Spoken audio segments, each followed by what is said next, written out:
Hello everyone, this is Chimeri. On my data journal for today, I'll be analyzing a set of data on chess game. This data comprised of monthly ratings, ranking, and number of games played in a year in the study of the top 100 chess players. So, we'll be analyzing these sets of data comprising of 346 players from 64 countries, and we'll be looking at them to see what are involved in the data. First, the client give us some questions to analyze. First, how does players ratings affect player ranks? Alright, how player ratings affect player. Now we look at players by their rating and their average rank. We see a player like Kramnik Vladimir. He is the top.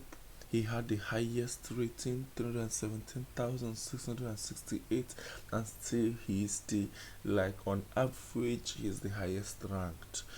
He is the highest ranked with an average rank of 4.14. Means most times you see that first, second, third, fourth, fifth, but on average is 4.14.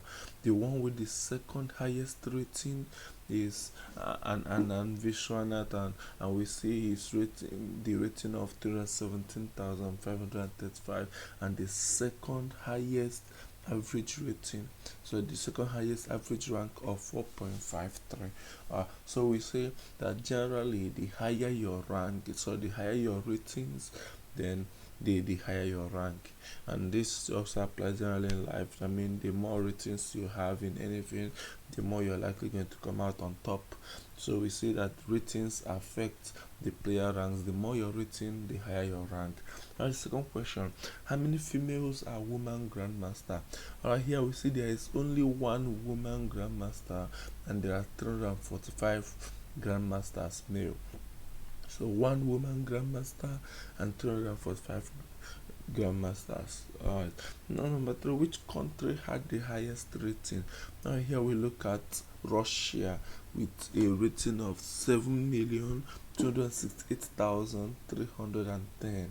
Total rating of 7,268,310. Russia seems to be very good at chess. Very good at chess. So they are by far the country with the highest rating. Now, how does players' number of games affect players by their rating? Well, here we look at, we take the top 10 players to, for an instance.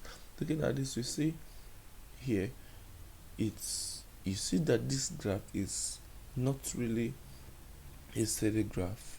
You look at this graph, you see it does not necessarily affect it. Your number of games does not necessarily decide whether you have a high rating or not. It's all about how good you are. You see here, you see someone like Tivyakov Sergey having a very high number of games and still very low rating. Now you see someone like Svidya Peter having a very high rating and still low number of games. So really it just depends on how good you are. It's not about your number of games. The number of games do not affect players ranking. It's all about how well you play the game. And talking of the grandmaster we mentioned before, the name of the woman grandmaster, you see in the scroll bar, the name of the woman grandmaster is Bogal Judith. Bogal Judith, you see here, the only female grandmaster with a total of 38,000 ratings in 14 attempts. In only 14 attempts, 38,000 ratings. Thank you so much. With this, we come to the end of today's analysis. If you have any comments, please feel free to drop them. Thank you so much, and I'll see you next time. I remain Chimere Ezechiku. Thank you for listening.